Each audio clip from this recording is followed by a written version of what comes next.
பெட்ரூம்ல நிலாவும் சோழனும் பேசிட்டு இருப்பாங்க. அப்ப நிலா வந்து சோழன்ட்ட சொல்லிட்டு இருப்பா, "எனக்கு எங்க வீட்ல இருக்கிற வரைக்கும் நான் பயங்கர பிரின்சஸா தான் இருந்தேன். ஆனா அவங்களுக்கு பிடிக்காத விஷயத்த பண்ணும்போது என்னைய வந்து ரொம்ப டார்ச்சர் பண்ண ஆரம்பிச்சுட்டாங்க."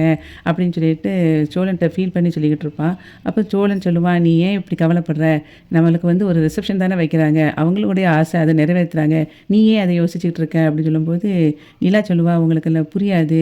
அவங்க எதுக்காக இப்படி திரும்ப ரிசப்ஷன் வைக்கிறாங்கன்னு எனக்கு தெரியல. என்னோட விருப்பத்துக்கு எதிரா தான் எல்லாமே பண்ணிக்கிட்டு இருக்காங்க அப்படின்னு அவ சொல்லிட்டு இருப்பா. அப்போ சோழன் சொல்லுவான், "அங்க பாரு, அவங்க வந்து அவங்களுடைய விருப்பத்த எதனாலங்கிற காரணத்தையும் சொல்லிட்டாங்க. நீ வந்து அத நினைச்சு கவலைப்பட்டுட்டு இருக்காத" அப்படின்னு சொல்லி சோழன் சொல்லுவான். அப்போ வந்து நிலா திரும்ப கேட்பா, "அவங்ககிட்ட கேட்கணும்னு நினைச்சேன். என்னைய வந்து நீங்க எப்போ மொத பார்த்தீங்க?" அப்படின்னு சொல்லும்போது அவன் சொல்லுவான், "அந்த கார் ஆக்சிடென்ட்ல தான் உன்னைய பார்த்தேன். அப்போ தான் எனக்கு வந்து உன்னைய பிடிச்சுச்சு. ஆனா அந்த சமயத்திலே நான் பாட்டிகிட்ட கூட சொன்னேன். உன்னைய வந்து நான் பார்த்தேன் அப்படிங்கிற விஷயத்த வந்து எல்லாத்தையும் சொல்லுவா.